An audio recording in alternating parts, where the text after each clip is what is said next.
Un ancien détenu a raté le loto pour aider la femme d'un milliardaire. Puis un hélicoptère a atterri dans sa cour-point. Tu gâches ta liberté conditionnelle à ramasser les ordures? Raya Marcus, bloquant le passage à Sarah Chen à la station-service. Déchet un jour, déchet toujours.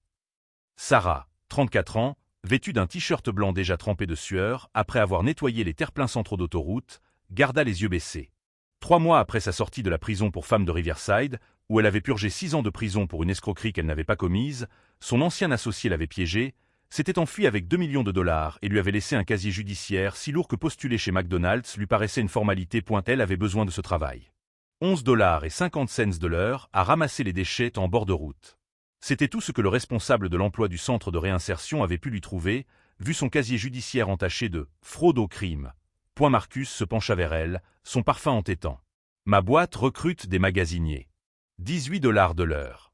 Il te suffit de… » Sa main glissa vers sa taille, Sarah recula brusquement. « Ça va. » Son sourire se glaça. « Tu crois avoir le choix? T'es une ex-détenue.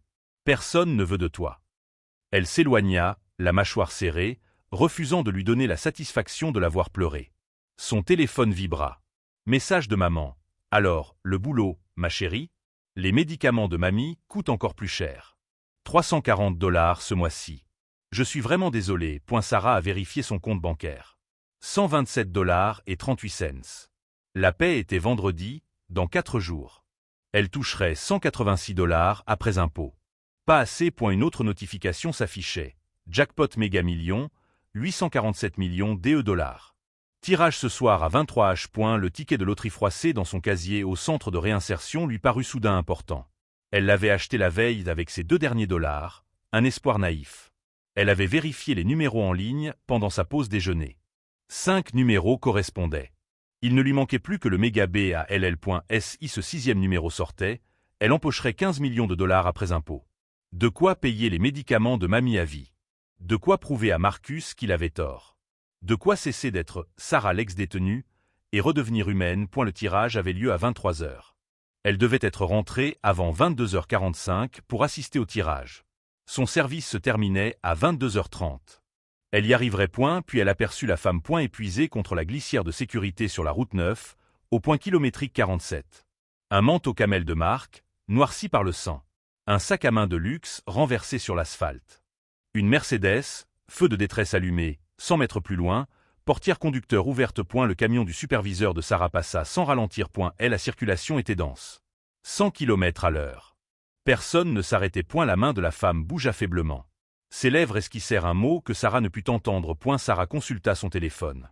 22h14. Si elle s'arrêtait, appelait les secours, attendait les ambulanciers, faisait une déposition, elle raterait le tirage. Elle raterait le moment de savoir si le billet valait 15 millions de dollars ou 2 $. Le regard de la femme croisa le sien. Terrifiée. Suppliant. Sarah repensa au message de sa mère. Aux médicaments de sa grand-mère. Environ 6 ans en cellule pour un crime qu'elle n'avait pas commis, tandis que les coupables restaient libres. À propos de Marcus, qui disait que personne ne voulait d'elle. Elle laissa tomber son sac poubelle et courut. Madame, vous m'entendez? Sarah s'agenouilla, les mains déjà en train d'examiner la victime. Peau pâle, respiration rapide et superficielle, pupille anisotrope. Plaie à la tête saignant abondamment. Possible fracture du crâne. Elle composa le 911. Femme inconsciente, route 9 Nord, kilomètre 47, traumatisme crânien grave, pupille anisotrope, possible hémorragie cérébrale. Je suis Sarah Chen, je reste avec elle. La voix du répartiteur grésilla. L'ambulance arrive dans 12 minutes. Ne la déplacez pas, surveillez ses signes vitaux. Sarah pressa son chiffon contre la plaie. Le sang l'imbiba immédiatement. La respiration de la femme devint difficile. Restez avec moi, murmura Sarah. Quel est votre nom? C'est Catherine. La voix de la femme était à peine audible. Mon fils, le mariage, demain. Tu vas y arriver. Je te le promets. Des phares de voiture se sont approchés, puis la voiture a ralenti. Sarah a agité les bras frénétiquement. S'il vous plaît. Appelez le 911. La voiture a accéléré et est partie. Son téléphone affichait 22h31. L'ambulance est arrivée à 22h43. Le secouriste Rodriguez s'est agenouillé près d'elle. Vous lui avez sauvé la vie. 5 minutes de plus et on aurait appelé le médecin légiste. Hématome sous-dural. Vous avez arrêté l'hémorragie, vous l'avez maintenue consciente. Quelle est votre formation médicale? Aucune. Je ne pouvais pas la laisser. Catherine est montée dans l'ambulance. Alors que les portes se fermaient, elle a faiblement saisi la main de Sarah. Merci. Sarah est restée seule sur l'autoroute. Du sang séchait sur ses mains. Son téléphone affichait 22h52 points, elle n'arriverait jamais à la maison à temps. Le tirage du loto a eu lieu sans elle. Elle ignorait si elle avait gagné ou perdu 15 millions de dollars. Elle ne savait pas si son ticket Mega Ball était sorti. Elle ignorait si sauver la vie de Catherine lui avait coûté sa seule chance d'échapper à la pauvreté. Son superviseur arriva un quart d'heure plus tard. Shane, pourquoi n'étais-tu pas au point de contrôle? Elle lui expliqua tout en se lavant les mains tremblantes, couverte de sang. Et elle la regarda comme si elle était idiote. Cette femme est probablement riche. Elle a une assurance. Elle n'avait pas besoin de toi. Maintenant, tu es en retard pour ton rapport de service. Je te fais un rapport. Sarah hocha la tête, hébétée. Un rapport signifiait des infractions. Des infractions signifiaient un examen par la commission des libérations conditionnelles. Un examen signifiait un possible retour en prison. Elle prit le bus pour le centre de réinsertion et arriva à 23h47. D'une main tremblante, elle sortit son ticket de loterie froissée. Elle prit une inspiration. Elle ouvrit le site web du Méga Million. Ses 5 numéros la fixaient. Puis le 6e Mega Ball. 7 son ticket, 9 elle avait perdu. Si elle avait laissé Catherine sur cette autoroute, elle serait rentrée à temps pour acheter un autre ticket. Ou jouer d'autres numéros. Ou faire n'importe quoi d'autre que ce qu'elle avait fait. Son téléphone vibra. Numéro inconnu. SMS. Madame Chen, ici l'assistante de Catherine Morrison. Madame Morrison tient à vous remercier. Elle a vu les informations concernant votre passé. Elle sait ce que cette soirée vous a coûté. Un hélicoptère arrivera à votre emplacement demain à 9h. Veuillez vous tenir prête. Sarah fixa le message, puis son solde bancaire de 127,38 $, puis son ticket de loterie sans valeur. Elle avait renoncé à 15 millions de dollars pour sauver une inconnue. Demain, elle découvrirait si la bonté valait plus que ce qu'elle avait perdu, ou si Marcus avait raison. Les anciens détenus comme elle n'avaient pas droit à une seconde chance, seulement à des erreurs coûteuses. Si cette histoire vous a touché, abonnez-vous. La suite vous redonnera foi en l'humanité. L'hélicoptère n'est jamais venu. Sarah a attendu dans la cour du centre de réinsertion de 8h47 à midi. Les autres détenus chuchotaient, la montraient du doigt. Elle croit qu'un milliardaire va la chercher. Elle est complètement folle. Voilà ce que la prison fait aux gens. À 12h30, Sarah a fini par accepter la vérité. L'assistante de Catherine Morrison lui avait envoyé ce message pour se remonter le moral. Les riches font ça, ils promettent monts et merveilles, puis vous oublient une fois les caméras éteintes. Elle s'est présentée à son agent de probation à 14h. Linda Martinez, 52 ans, la regarda par-dessus ses lunettes avec l'air épuisé de quelqu'un qui avait vu défiler des milliers de Sarah. Votre responsable a rédigé un rapport d'incident. Vous avez quitté votre zone sans autorisation. J'ai expliqué. Une femme était en train de mourir sur l'autoroute. J'ai appelé le 911, je suis resté jusqu'à l'arrivée des ambulanciers. Vous avez enfreint les conditions de votre mise à l'épreuve. Le stylo de Linda crissa sur les formulaires. Vous avez de la chance qu'il ne demande pas la révocation. Je vous adresse un avertissement formel. Une autre infraction et vous retournez à Riverside. Sarah serra les poings. J'ai sauvé une vie. Vous avez violé les conditions de votre libération conditionnelle. Linda leva les yeux, son expression oscillant entre la pitié et l'irritation. Sarah, il faut que vous compreniez quelque chose. Le monde ne récompense pas les ex-détenus pour leurs actes héroïques. Il les punit pour avoir enfreint les règles. Toutes les règles. Même celles qui n'ont aucun sens. Elle fit glisser l'avertissement sur le bureau. Signé. Sarah signa. Son 3e avertissement en 3 mois. Le premier était pour être arrivé 10 minutes en retard à un test de dépistage de drogue à cause d'une panne de bus. La seconde infraction était pour défaut de déclaration de transactions financières. Elle avait prêté 40 $ à sa mère pour faire les courses sans remplir de formulaire. Une erreur de plus et elle passerait les 4 prochaines années à purger sa peine. Sur le chemin du retour vers le centre de réinsertion, Sarah passa devant la station-service. Marcus, appuyé contre son camion, discutait avec 2 autres hommes. Lorsqu'il la vit, son sourire devint large et prédateur. Salut, Shane. J'ai entendu dire que tu jouais à l'infirmière sur l'autoroute. Il s'approcha, lui barrant à nouveau le passage. Cette riche dame t'a donné une récompense? Un chèque d'1 million de dollars? Laisse-moi passer. Elle ne l'a pas fait, si? Son rire était cruel. Tu as gâché ta soirée. Tu as probablement perdu de l'argent, et tu n'as rien eu. C'est hilarant. L'un des hommes qui l'accompagnait prit la parole. Marcus, laisse-la tranquille.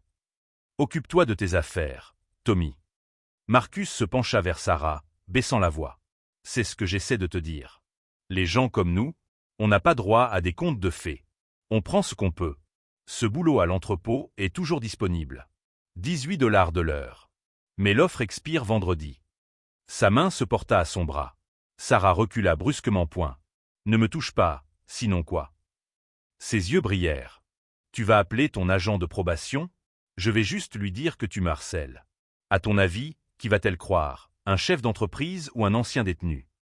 Tommy s'avança. Marcus, sérieusement. Arrête. Marcus se retourna, son visage s'assombrissant. Tu la défends? Tu sais ce qu'elle a fait? Elle a volé de l'argent à des personnes âgées. Elle a ruiné des vies. C'est une moins que rien. Je n'ai rien volé, dit Sarah doucement. Mon associé m'a piégé. C'est ce qu'ils disent tous. Marcus regarda Tommy et l'autre homme. Tu vois? Elle est même incapable d'assumer ses erreurs. C'est pour ça que les gens comme elle ne changent jamais. Sarah s'éloigna avant que ses mains ne se mettent à trembler. Avant de dire quelque chose qui la renverrait en prison. Cette nuit-là, elle était allongée sur le mince matelas de sa chambre, fixant le ticket de loterie froissée. Sa colocataire, Jessica, 41 ans, était assise sur le lit d'en face, en train de se vernir les ongles. Tu as vraiment sauvé la vie d'une riche femme? Ouais.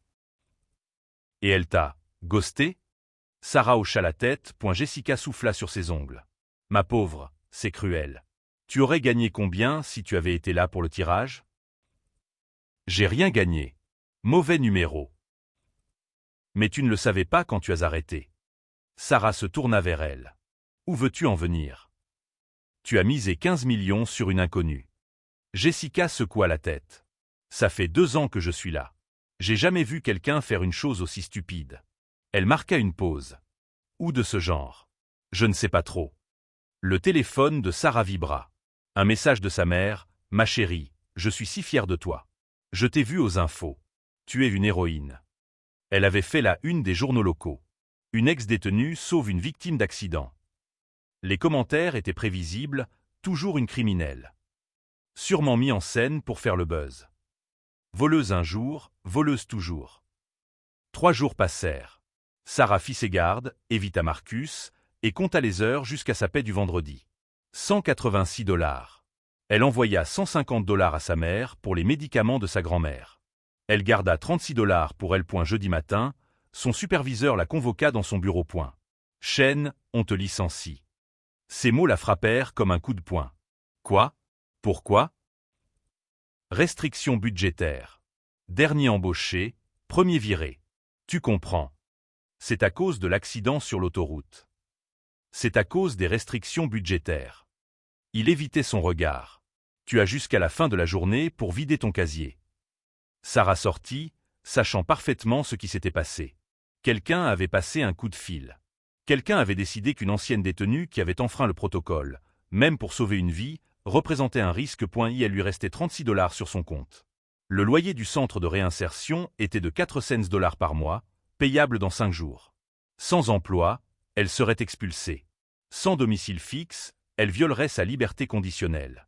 Sans respecter les conditions de sa liberté conditionnelle, elle retournerait en prison. Le système avait enfin rattrapé sa gentillesse. Ce soir-là, assise dans la cour avec ses quelques affaires dans un sac plastique, Sarah regarda le ciel s'assombrir. Jessica était assise à côté d'elle. Qu'est-ce que tu vas faire? Je ne sais pas, un bruit l'interrompit. D'abord lointain, puis de plus en plus fort. Rythmique. Mécanique. Hurrah! Hurrah! Hurrah! Hurrah! D'autres résidents sortirent, les yeux rivés au ciel. L'hélicoptère descendit, noir et élégant, orné de l'inscription dorée « Fondation Morrison ». Il atterrit sur le parking, le souffle des pales dispersant les détritus et faisant trembler la clôture. Et la porte s'ouvrit. Catherine Morrison en sortit, un bandage encore visible sur sa tête, son manteau de créateur impeccable. Derrière elle, un homme en costume portait une mallette. Elle se dirigea droit vers Sarah. Ses talons claquant sur le béton fissuré. Tous les regards du centre de réinsertion étaient rivés sur cette milliardaire qui s'arrêta devant l'ancienne détenue, un sac plastique contenant ses affaires à la main. Le regard de Catherine s'illumina d'une lueur intense. Je suis désolé d'être en retard. Ma convalescence a été plus longue que prévu. Mais je n'ai jamais oublié vos sacrifices. Elle désigna l'homme à ses côtés. Voici David Sullivan, mon avocat. Il faut qu'on parle. Maintenant. Ils s'assirent dans la salle commune du centre, Sarah, Catherine et Sullivan. Chaque résident faisait semblant de ne pas regarder, tout en fixant ouvertement la scène. Jessica s'était placée près du distributeur automatique, son téléphone en marche pour enregistrer. Sullivan ouvrit sa mallette. Madame Morrison a subi un hématome sous-dural. Sans intervention immédiate, les chances de survie sont inférieures à 10%. Vous ne l'avez pas seulement aidée, Madame Chen. Vous lui avez évité une issue fatale. Catherine se pencha en avant. Je vous ai interrogé après ma convalescence. Pas seulement sur l'incident sur l'autoroute, surtout. Votre condamnation, votre associé qui a disparu avec l'argent, les frais médicaux de votre mère. Je sais ce que cette nuit-là vous a coûté. La gorge de Sarah se serra. Vous ne me devez rien. Vous avez raison. Je ne vous dois rien. Le regard de Catherine était d'acier. Mais lorsque j'ai appelé votre supérieur pour lui demander d'aménager votre horaire suite à l'incident, il m'a dit que vous n'étiez pas fiable. Lorsque j'ai appelé votre agent de probation pour lui suggérer une certaine clémence, elle a dit que vous aviez un historique d'infraction. Et ce matin, j'ai appris que vous aviez été licencié. Les mots restèrent en suspens entre eux. Sullivan sortit des documents. Nous avons examiné votre dossier. Votre associé, Richard Chen, votre ex-mari, a détourné 2,1 millions de dollars des comptes de clients âgés. Vous avez signalé la fraude à votre supérieur, qui se trouvait être le colocataire de Richard à l'université. 3 jours plus tard, ce sont les agents fédéraux qui vous ont arrêté, et non lui. Sarah serra les poings. Richard a témoigné que je l'avais manipulé. Le jury l'a cru. J'ai purgé 6 ans de prison. Richard vit au Costa Rica sous une fausse identité, déclara Catherine d'un ton neutre. Il a acheté une villa en liquide 2 mois après votre condamnation. Nous l'avons retrouvé en 4 jours. Un silence pesant s'installa. Quoi? Sullivan fit glisser des photos sur la table.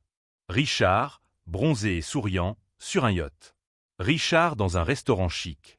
Richard avec une femme portant des bijoux que Sarah reconnut, des pièces achetées avec l'argent volé.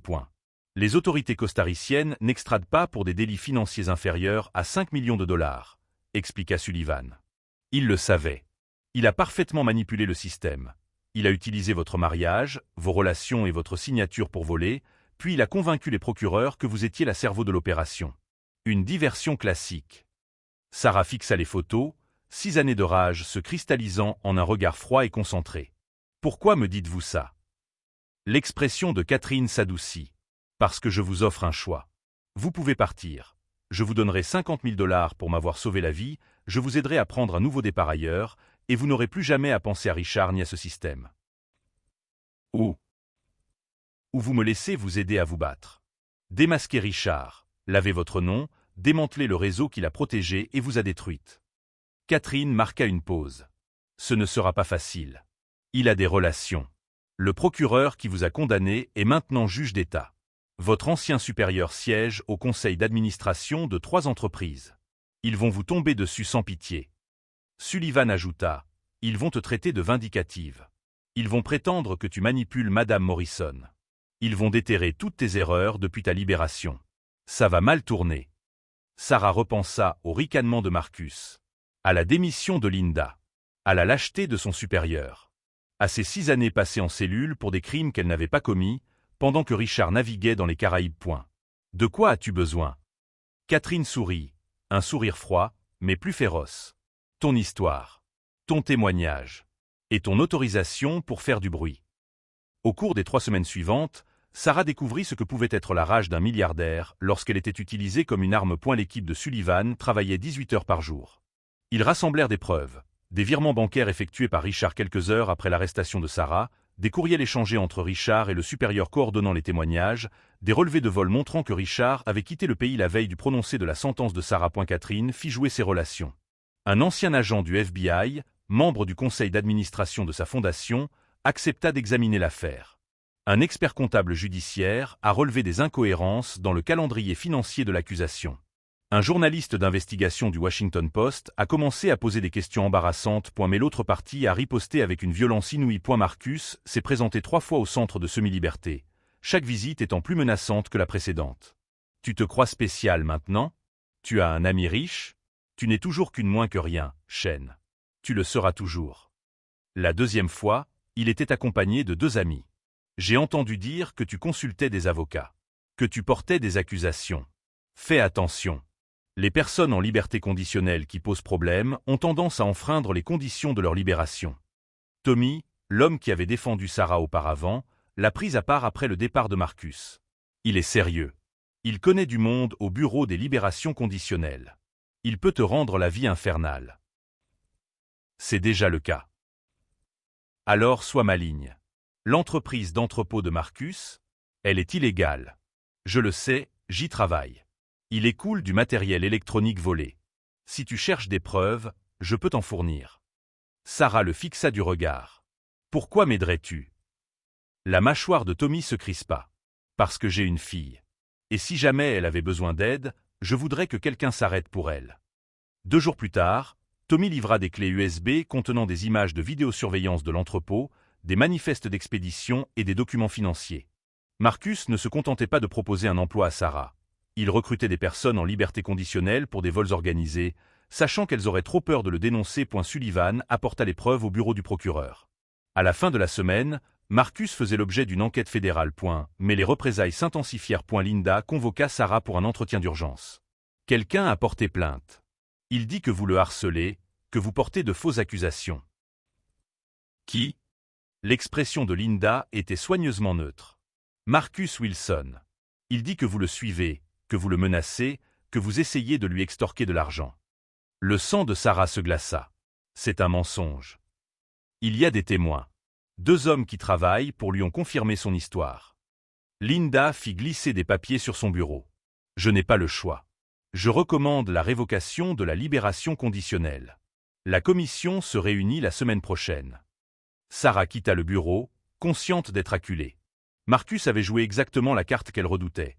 Sa parole contre celle d'un chef d'entreprise, sa condamnation pour crime servant de preuve de sa moralité. Ce soir-là, Catherine trouva Sarah assise sur le trottoir devant le centre de réinsertion, la tête entre les mains. Il me renvoie en prison. Catherine s'assit à côté d'elle, son manteau de marque traînant sur le béton sale. Marcus a-t-il vraiment fait ce dont il t'accuse? Non. Alors nous avons une semaine pour le prouver. Sullivan fit des merveilles. Les images de vidéosurveillance de la station-service montraient Marcus s'approchant de Sarah, et non l'inverse. Des SMS fournis par Tommy prouvaient que Marcus était au courant de l'enquête. Les relevés téléphoniques montraient que les témoins avaient appelé Marcus 17 fois la veille du dépôt de plainte. Une tentative de manipulation. L'audience de la commission des libérations conditionnelles était prévue pour mardi à 9 h. Lundi soir, Catherine tendit un dossier à Sarah. Demain, ils essaieront de te faire passer pour une personne vindicative et manipulatrice. Ils diront que tu te sers de moi pour de l'argent et pour te venger. Ils te feront passer pour exactement celle que Richard prétendait que tu étais il y a 6 ans. Sarah ouvrit le dossier. À l'intérieur, des lettres, des dizaines. Du fils de Catherine, à qui elle avait pu assister au mariage grâce à son arrêt. Des ambulanciers qui l'avaient soigné. D'anciennes codétenues à qui Sarah avait donné des cours particuliers à Riverside. De sa mère. De Jessica. Tu n'es pas celle qu'ils disent, dit Catherine d'une voix douce. Et demain, on fera en sorte que tout le monde le sache. La salle d'audience de la commission des libérations conditionnelles était bondée. Linda était assise au premier rang, l'air soigneusement neutre. Marcus et ses 2 témoins occupaient le dernier rang, arborant des sourires confiants. Sarah entra, Catherine à ses côtés. Sullivan portait 3 mallettes. Le président de la commission, Robert Hay, ajusta ses lunettes. Nous sommes réunis ici pour examiner les violations présumées commises par Sarah Chen, une personne en liberté conditionnelle. Monsieur Wilson a déposé une plainte pour harcèlement, étayée par des témoignages. Marcus se leva, jouant parfaitement son rôle. Monsieur le président Hay, je suis simplement un chef d'entreprise qui essaie d'aider les gens. Madame Chen me suit, me menace et tente de m'extorquer de l'argent. Mes employés en ont été témoins. Je crains pour ma sécurité. Elle se tourna vers Sarah. Madame Chen, ce sont des accusations graves. Le harcèlement et l'extorsion constituent des violations de vos conditions de liberté conditionnelle. Quelle est votre réponse? Les mains de Sarah tremblaient. Ce sont des mensonges. C'est bien ce à quoi je m'attendais. Marcus secoua tristement la tête. Un comportement criminel classique, tout nier, se faire passer pour la victime. Sullivan se leva. Monsieur le Président je suis David Sullivan, l'avocat de Madame Chen. Nous souhaitons présenter des éléments de preuve. Il ne s'agit pas d'un procès, maître. Il s'agit d'un examen administratif. Permettez-moi alors de vous expliquer le contexte de votre décision administrative. Sullivan ouvrit sa première mallette. Image de vidéosurveillance de la station-service, datant de 3 dates différentes, montrant M. Wilson s'approchant de Madame Chen, et non l'inverse. Il projeta les vidéos sur le mur. D'une netteté impeccable. Marcus bloquait le passage à Sarah. Marcus tentait de l'attraper. Marcus la coinçait, point le sourire confiant de Marcus s'effaça. Elle a dû. J'étais juste amical. Sullivan ouvrit la seconde mallette. Relevé téléphonique montrant que les 2 témoins de M. Wilson l'ont appelé 17 fois la veille de déposer leur déposition. Des SMS leur dictant ce qu'ils doivent dire. Il afficha les SMS à l'écran. Dites-leur qu'elle m'a menacé. Dites qu'elle m'a suivi jusqu'à l'entrepôt. Restez simple. Les témoins se crispèrent. L'un d'eux se leva. Je dois partir. Assieds-toi, Tommy. La voix de Marcus devint glaciale, Tommy resta debout. Non. J'en ai assez de mentir pour toi. Il regarda le tableau. Marcus nous a dit de dire ces choses. Sarah n'a jamais menacé personne. Marcus fait transiter du matériel électronique volé dans son entrepôt et recrute des personnes en liberté conditionnelle parce qu'on a trop peur de le dénoncer. Le visage de Marcus devint violet. Vous êtes viré. J'ai démissionné il y a 3 jours. Tommy sortit son téléphone. Et j'ai tout donné au FBI. Elle leva la main. Monsieur Sullivan, c'est tout à fait anormal. Condamner des innocents l'est tout autant. Catherine se leva, sa voix glaciale résonnant dans la pièce. Monsieur le Président je m'appelle Catherine Morrison. Sarah Chen m'a sauvé la vie il y a 4 semaines. Pendant que vous délibériez sur la révocation de sa liberté conditionnelle pour avoir mis fin à une campagne de harcèlement, je me demandais si je devais révéler comment ce système protège des gens comme Marcus Wilson et Richard Chen. Elle fit un signe de tête à Sullivan, qui ouvrit la 3e mallette. Richard Chen, l'ex-mari et associé de Sarah, a détourné 2,1 millions de dollars et l'a piégé. Il vit au Costa Rica depuis 6 ans. Le parquet fédéral dépose aujourd'hui des demandes d'extradition. Le superviseur qui a témoigné contre Sarah, il fait l'objet d'une enquête pour complot en vue de commettre une fraude. Le juge qui l'a condamné, il est actuellement examiné par la commission d'éthique de l'État pour avoir accepté des dons de campagne de l'équipe juridique de Richard. Photos, documents, relevés bancaires, tout ce que Sullivan avait rassemblé pendant 3 semaines, recouvrait l'écran de projection et fixait les preuves, le visage blême. Madame Morrison, cela ne change rien aux accusations actuelles. Les accusations actuelles sont des représailles parce que Sarah a coopéré avec les enquêteurs fédéraux qui se penchaient sur les activités de M. Wilson. Il a ciblé une femme en liberté conditionnelle parce qu'il savait que vous le croiriez lui plutôt qu'elle. Parce que le système croit toujours la personne sans casier judiciaire plutôt que celle qui en a un, même quand les preuves crient le contraire. La voix de Catherine baissa, prenant un ton menaçant. Alors voilà la suite. Vous abandonnez ces accusations fabriquées de toutes pièces. Vous enquêtez sur les raisons pour lesquelles la supérieure hiérarchique d'une personne en liberté conditionnelle l'a licenciée pour m'avoir sauvé la vie. Vous examinez pourquoi Marcus Wilson a eu toute l'attitude pour exploiter des personnes vulnérables pendant des années. Ou bien la Fondation Morrison organise une conférence de presse cet après-midi pour expliquer en détail comment cet État protège les criminels en costume et détruit les héros qui ont commis des erreurs. Silence. Un silence absolu. Et regarda Linda. Agent de probation Martinez. Votre recommandation.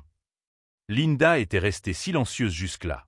Maintenant, elle se leva, une expression farouche que Sarah ne lui avait jamais vue. Je recommande l'abandon de toutes les charges contre Madame Chen.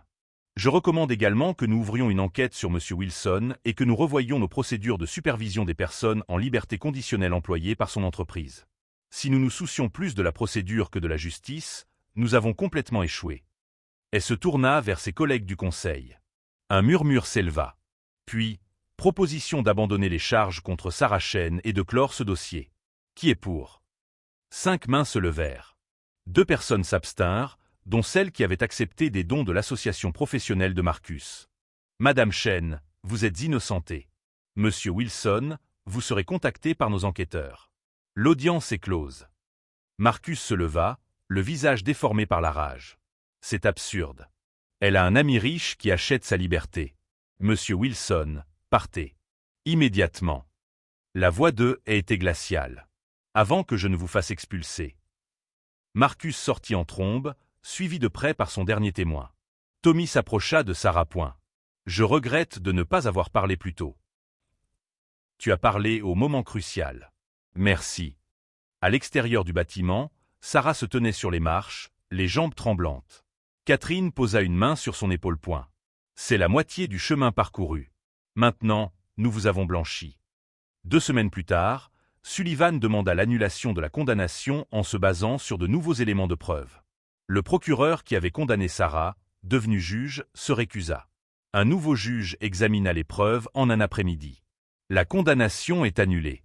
Madame Chen, vous êtes officiellement innocentée. Tous les dossiers seront effacés. 6 années effacées d'un coup de marteau. Mais le poids de la culpabilité ne s'est pas encore allégé. Le vrai moment est arrivé 3 jours plus tard, lorsque Sarah est entrée dans le commissariat costaricien où Richard avait été extradé. Il était assis dans une salle d'interrogatoire, son bronzage artificiel disparu, son sourire radieux effacé. Elle n'a rien dit. Elle s'est contentée d'observer, à travers la vitre sans teint, les agents fédéraux l'interroger. Elle l'a vu mentir, esquiver les questions, puis finalement craquer. Je suis désolé, a-t-il dit à personne en particulier. J'avais peur. Je pensais que je me ferais prendre. Sarah a toujours été si douée pour ce genre de choses. Je me suis dit qu'elle s'en sortirait mieux que moi. 6 années de sa vie gâchée à cause de sa peur. Catherine se tenait à ses côtés. Un mot et nous requérons la peine maximale. Sarah a secoué la tête. Qu'il pourrisse en prison. J'ai mieux à faire. 18 mois plus tard, Sarah se tenait devant 200 anciens détenus lors du sommet de la seconde chance de la Fondation Morrison. Fini le centre de réinsertion. Fini l'agent de probation. Fini la peur constante. Elle portait un simple blazer bleu. Son choix, pas un cadeau de Catherine. La différence était significative. Quand je me suis arrêté sur cette autoroute, j'ai cru tout perdre, commença-t-elle d'une voix assurée. Finalement, j'étais en train de le retrouver. Le centre de ressources pour la réinsertion de la Fondation Morrison était désormais présent dans 12 États, offrant formation professionnelle, soutien juridique et aide au logement aux personnes en liberté conditionnelle. Sarah dirigeait l'antenne du Connecticut. Sa première recrue fut Jessica, son ancienne colocataire du centre de réinsertion. La seconde fut Tommy, qui avait tout risqué pour dire la vérité. Marcus Wilson purgeait une peine de 7 ans pour vol organisé et subornation de témoins. Son entrepôt avait été fermé, son trafic mis au jour. L'enquête fédérale révéla qu'il avait exploité 47 personnes en liberté conditionnelle pendant 5 ans, des personnes trop terrorisées pour parler, craignant de retourner en prison. Richard Chen a écopé de 12 ans de prison pour fraude et complot. Le Costa Rica l'avait finalement extradé. La fondation de Catherine y finançait des initiatives anticorruption depuis 10 ans. Il s'est avéré que les fonctionnaires que Richard pensait capables de le protéger avaient des raisons de plaire à Catherine. Sarah n'a pas assisté au prononcé de la sentence. Elle a envoyé sa mère à sa place. Sa mère a raconté que Richard avait pleuré. Sarah, quant à elle, n'a ressenti que du soulagement. C'était enfin terminé. La plus grande victoire est survenue il y a 6 mois, lorsque le Connecticut a adopté la loi sur la réforme équitable de la libération conditionnelle. Les infractions techniques, comme les retards à des rendez-vous ou les tests de dépistage de drogue manqués, n'entraîneraient plus une réincarcération automatique. Les personnes en libération conditionnelle bénéficieraient de sanctions progressives, de services de soutien et d'une véritable réinsertion, au lieu d'une punition. Linda Martinez, l'ancienne agente de probation de Sarah, avait témoigné en faveur du projet de loi. Elle avait démissionné du système étatique et travaillait désormais pour la Fondation Morrison, où elle formait les nouveaux agents de probation à une approche différente, axée sur le soutien plutôt que sur la surveillance. Le système m'a appris à voir les infractions, pas les personnes, a déclaré Linda lors de son intervention au sommet. Sarah m'a appris à voir les gens avant tout. Mais le moment préféré de Sarah remonte à 3 semaines, lorsqu'elle a reçu une lettre de Maria Rodriguez. Maria s'était vue refuser une permission d'urgence pour assister aux funérailles de sa fille, car elle était en liberté conditionnelle. Elle y était allée malgré tout, sachant que cela constituait une violation. L'équipe juridique de Sarah a contesté la révocation de sa liberté conditionnelle et a obtenu gain de cause, en invoquant la nouvelle loi de réforme. Vous m'avez rendu ma dignité, a écrit Maria. Merci de vous être arrêté. Catherine était assise au premier rang du sommet. Son bandage avait disparu depuis longtemps, sa cicatrice était à peine visible. Son fils était assis à côté d'elle. Le mariage auquel elle avait pu assister grâce à l'intervention de Sarah avait été magnifique, lui confia-t-elle plus tard. Il attendait son premier enfant dans 2 mois. Catherine allait devenir grand-mère grâce à une inconnue qui avait choisi la bienveillance plutôt que l'instinct de survie. Après le sommet, Catherine et Sarah ont visité le centre communautaire de la Fondation. D'anciens détenus y apprenaient l'informatique, s'entraînaient aux entretiens d'embauche et participaient à des séances de thérapie. L'air était imprégné d'une odeur de peinture fraîche et d'espoir. « J'ai pensé à ce billet de loterie », dit soudain Catherine. Sarah sourit. « Celui que je n'ai pas gagné. Tu m'as dit que ça aurait été 15 millions après impôt. » Ouais, ça aurait résolu beaucoup de problèmes. Catherine s'arrêta de marcher. La Fondation Morrison a fourni une assistance juridique, un soutien au logement et une formation professionnelle à 1847 personnes depuis notre création. Le coût moyen par personne est de 8200 $. Ça fait 15 millions de dollars. Sarah la fixa du regard. Tu es en train de dire que… Je dis que tu as gagné à la loterie. Juste pas celle à laquelle tu pensais jouer. Le téléphone de Sarah vibra. Un texto de sa mère avec une photo. Grand-mère dans son jardin, en bonne santé, souriante, ses médicaments payés par le nouveau salaire de Sarah. Légende, elle dit que tu es son héroïne. Un autre texto, celui-ci de Tommy, je viens d'obtenir ma licence d'électricien. Tu avais raison, les secondes chances sont réelles. Sarah regarda autour d'elle dans le centre. Jessica enseignant un cours d'informatique. Linda conseillant un libéré conditionnel en crise. D'anciens détenus travaillant, apprenant, riant. Des gens à qui on avait dit qu'ils étaient des déchets, découvrant qu'ils étaient humains. Elle pensa à cette autoroute, à ce moment de choix, à cette femme saignant sur le trottoir pendant qu'un billet de loterie reposait dans son casier. « J'aurais acheté une maison, » dit-elle doucement. « Si j'avais gagné. Rembourser les dettes de maman. Plus jamais m'inquiéter de l'argent. Et j'aurais été seul dans cette maison, me demandant si la gentillesse n'a d'importance que quand c'est pratique. » Catherine lui pressa l'épaule. Les meilleurs investissements ne rapportent pas d'intérêt. Ils se transmettent. Ce soir-là, Sarah passa devant la station-service où Marcus avait l'habitude de la coincer. Nouvelle propriété. Nouveau nom. L'ancien entrepôt était maintenant un centre communautaire. La ville l'avait saisi par confiscation civile. Elle passa devant la maison de transition où un hélicoptère avait atterri 18 mois plus tôt. De nouveaux résidents dans la cour, regardant le ciel, espérant. Elle passa devant la route 9, borne kilométrique 47, où tout avait changé. Aucune trace de sang ne restait. Juste de l'asphalte, un garde-fou, et le flux constant de la circulation transportant des gens vers quelques destinations qui importaient plus que de s'arrêter. Mais Sarah s'était arrêtée. Et en s'arrêtant, elle avait appris quelque chose que la loterie ne pourrait jamais lui enseigner. La valeur d'une vie humaine ne se calcule pas en dollars. Elle se mesure au choix que nous faisons quand personne ne regarde et que rien n'est garanti. Elle avait parié 15 millions sur une inconnue. Elle avait gagné quelque chose de plus grand, la certitude qu'elle était exactement qui elle avait promis à son moi de neuve en qu'elle deviendrait. Pas parfaite, pas riche, juste quelqu'un qui s'est arrêté.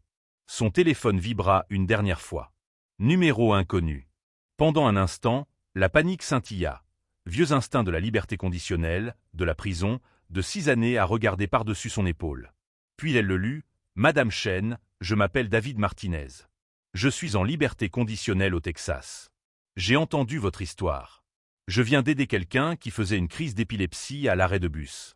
Mon agent de probation menace de violation. Pouvez-vous m'aider ?» Sarah sourit et répondit, « Envoie-moi tout. On s'occupe de toi. » Parce que c'est à cela que ressemblaient les secondes chances. Pas à des fins, mais à des débuts qui se propagent vers l'extérieur jusqu'à atteindre des gens que vous ne rencontrerez jamais, dans des endroits où vous n'avez jamais été, prouvant que la gentillesse n'était pas l'erreur coûteuse que Marcus prétendait qu'elle était. C'était le seul investissement qui se multipliait toujours. La meilleure revanche n'est pas de devenir riche. C'est de prouver que le caractère ne coûte rien et rapporte tout. Abonnez-vous pour entendre plus d'histoires de gens qui ont choisi le courage plutôt que le confort, et ont changé le monde en s'arrêtant quand tous les autres continuaient à rouler.